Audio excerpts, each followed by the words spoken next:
All right, everybody. Yep, we're recording. Yep. Sometimes I scuff the recording start, but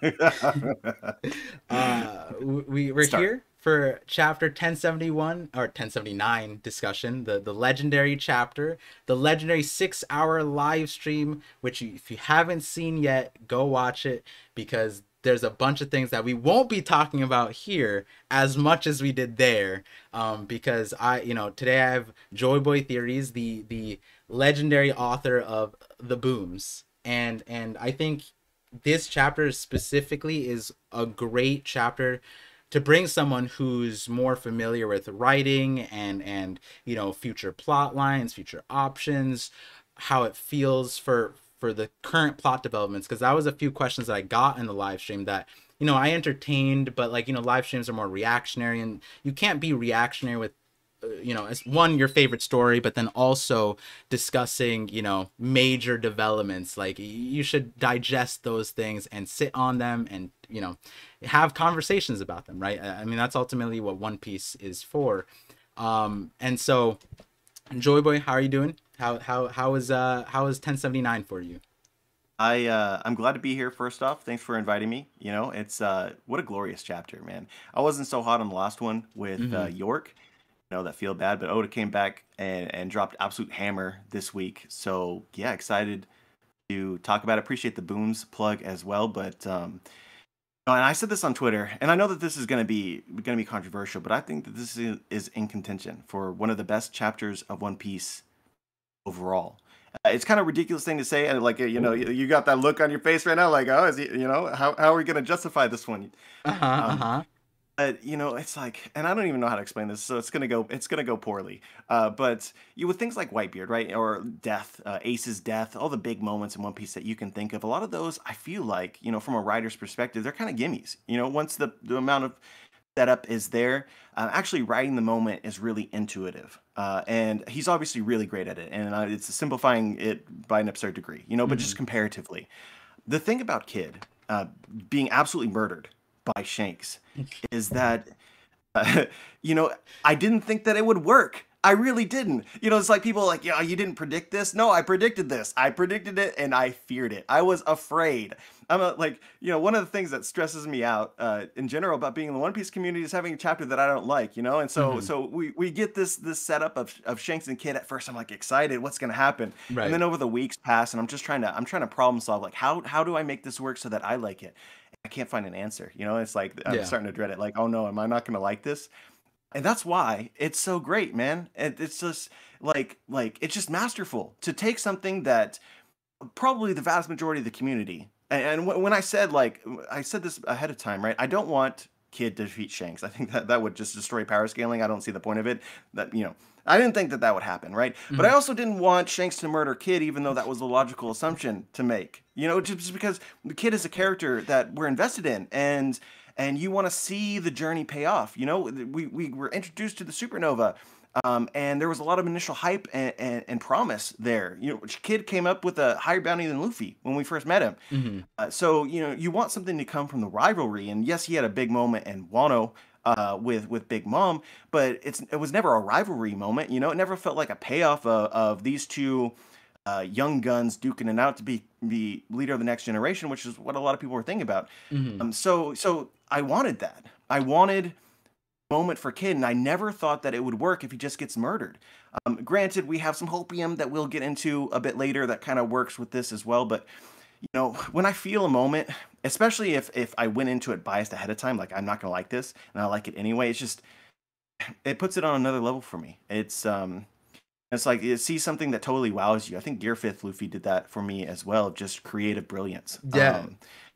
Some people didn't like that, but and maybe I'm biased because of it, but I'm just like, dude, this is one of the most incredible ideas in all of fiction that I've ever seen, and the way it was executed as well. Yeah. I'm going off a little bit. No, no, no, no, no. Feel free to do that. This is the space for that. My community loves that kind of conversation. So don't. It's Joy Boy Unleashed. And speaking of Joy Boy Unleashed, I don't know if you did this intentionally, but we off the call, I made a joke, not a joke, but like, I think you said where the chapters get to the next level. The next level chapter was when Luffy turned Gear 5. That was the title of it, and we were saying like, Oda, there's certain chapters where you feel like Oda goes into Gear 5. Like he becomes Joy Boy. And I would agree. I think that like regardless of, I know that there's a lot of people in the community that reactions aside, or even reactions included, this wasn't their favorite chapter. I know in the spoiler community there was a lot of like mid, this chapter is mid, that kind of thing.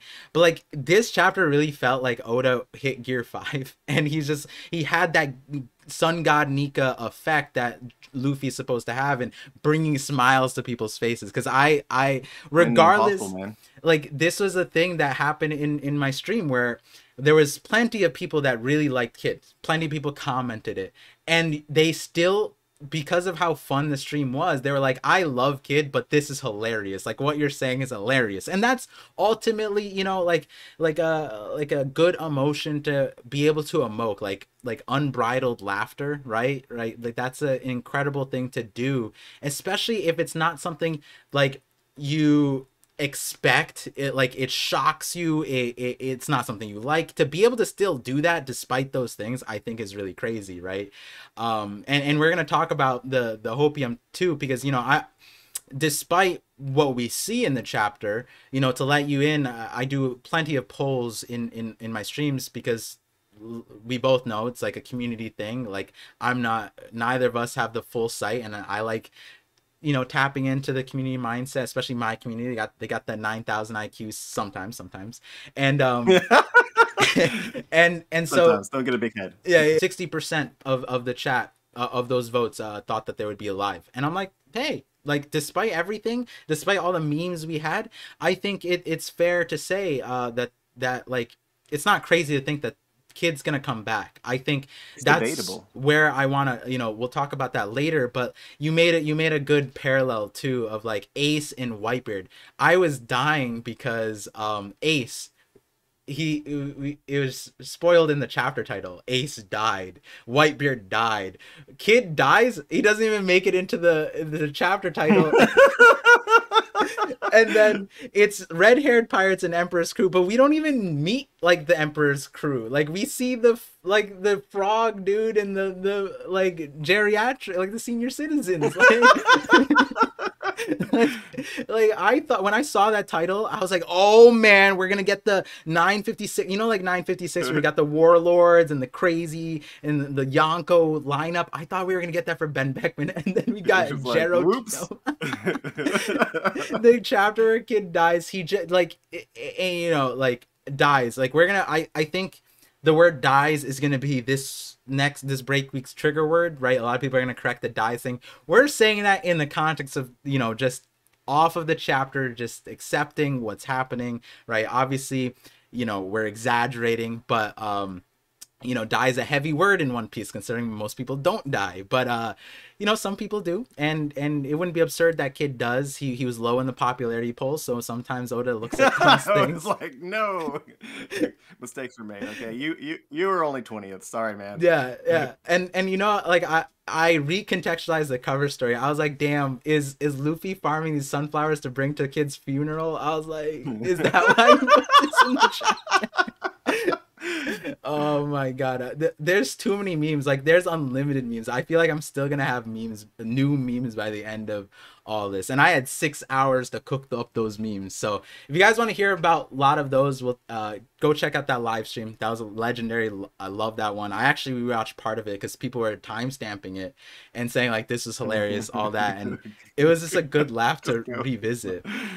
That's great. Yeah, and so we'll touch on the Shanks Kid stuff, but I heard you streamed the Daxake last week, and you guys, you specifically had some gripes about the York reveal at the end of last chapter, and then this chapter kind of changed your perspective. So like, do you want to fill us in on that? Yeah. So we're gonna come back to Kid though, right? Yeah, 100%, Okay. 100%. Okay. So no, I think that this is pretty objective. That's a big word, and I hate to use it, but you had a lot of really crazy ideas about who the traitor could be, if I remember correctly. The community as a whole did. And if you stack these ideas side by side, I think that you clearly see that the community overpredicted the traitor reveal. It just our idea for it was so much more dramatic or surprising than anything Oda actually had in mind. And that's not necessarily a bad thing. It's a normal thing in all stories. Unfortunately, when you have weeks to speculate on each thing that's happening, you know it tends towards you conceiving the best possible idea for how a thing could go, and it's just not always what the creator wants. So what I took from the York chapter more than anything is York is the Vegapunk that we care about the least, by design. You know, out of Hmm. sight, out of mind. Made My Hero Academia theory videos in the past of like Toru Hagakure, the invisible girl, is the traitor of UA. You know, and it just makes Hmm. sense. It's the same concept. Right. Same thing with Chondro as well. You know, it's the character that stands out least, but it also has the least impact because of that. It can be, you know, and I'm not saying it doesn't make sense. I'm just saying that it just doesn't bring, you know, we are invested in the trader reveal for 3 or 4 chapters, and ultimately the result of it was okay, Right. okay to good. Uh, but you know, like the way that this worked for me is I that think I think the York reveal was understandable. I think is like, understandable. Yeah, yeah, yeah. Like I think like it didn't, I'm it not wasn't freaking some, out. it wasn't, yeah, it wasn't something that you hit and you were like, I don't get it. You know what I mean? I think most people can get it. Whether they like it, that's a different thing. But Yeah. understanding it, I think it makes sense. And I think this chapter gave me a different perspective than you, but continue as you were saying. But you know, so what when you have a less hype reveal, right? You Hmm. need to surround it by things that really engage people, that surprise them. You've got to deliver. You know, go plus ultra or reach the next level, right? Oda, you know, gear fifth ascended. And I feel like he did that with this chapter, man. You know, this is just personal anecdotal for me, Hmm. but I not I'm a lot logical, you know. When I go through chapters, I don't necessarily always feel it, you know. And this is in not just One Piece. This is all media. Hmm. And so those moments that actually do hit you, where you feel it, where you get dragged into the story, and I'm not outside thinking about, you know, how things connect or whether logic checks out or small details. You know, it's just special, and I felt that from the setup was just beautiful. From introducing first the Grand Fleet of Shanks, it's weak. People already speculated that, but to actually like see it in the story we're already starting to build up Shanks, Hmm. and then but you have this interesting dynamic of all these people are in front of Kid, and they're not actually that strong, and Kid can actually take them out in 10 seconds.